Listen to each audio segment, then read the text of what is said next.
بسم الله الرحمن الرحيم الحمد لله نحمده ونستعينه ونستغفره ونؤمن به ونتوكل عليه ونعوذ بالله من شرور أنفسنا ومن سيئات أعمالنا من يهده الله فلا مضل له ومن يضلله فلا هادي له ونشهد أن لا إله إلا الله وحده لا شريك له ونشهد أن سيدنا وحبيبنا ومولانا محمدا عبده ورسوله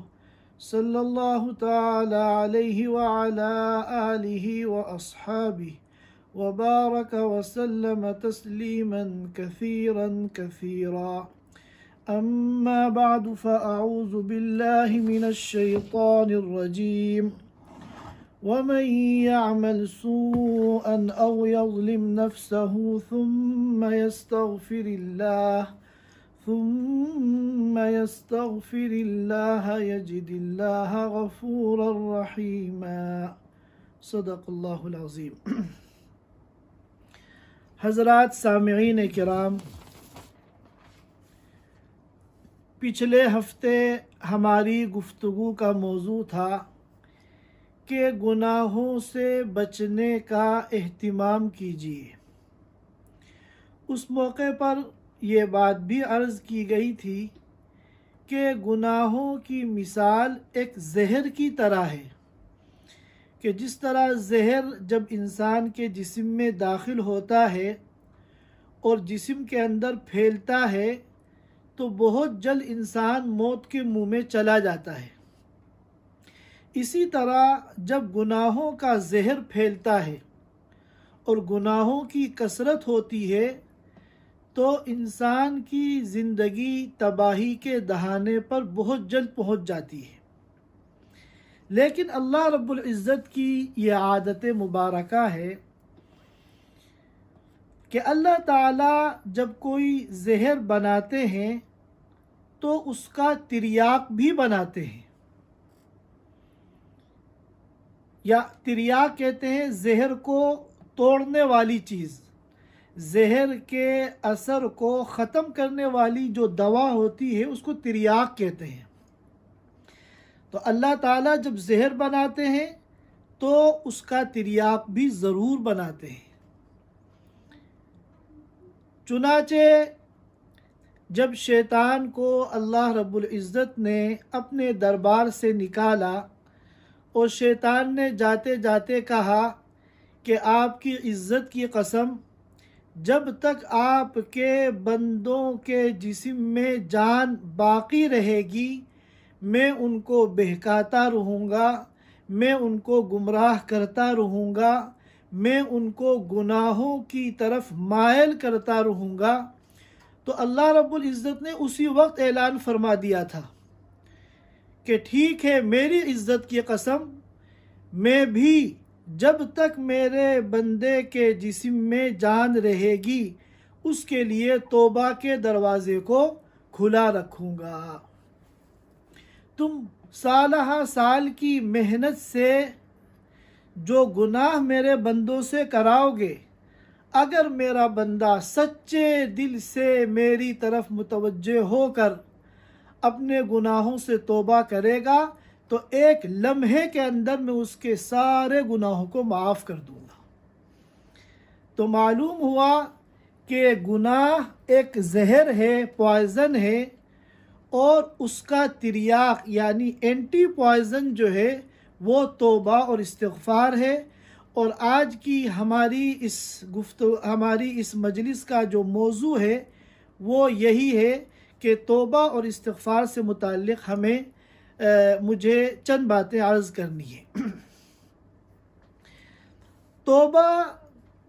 یہ اللہ تعالیٰ کے یہاں بڑا پسندیدہ عمل ہے۔ اللہ تعالیٰ کو توبہ بہت پسند ہے۔ ایک حدیث میں آتا ہے، ترمذی میں روایت ہے حضرت انس رضی اللہ تعالی عنہ کی، کہ اللہ کے رسول صلی اللہ علیہ وسلم نے فرمایا،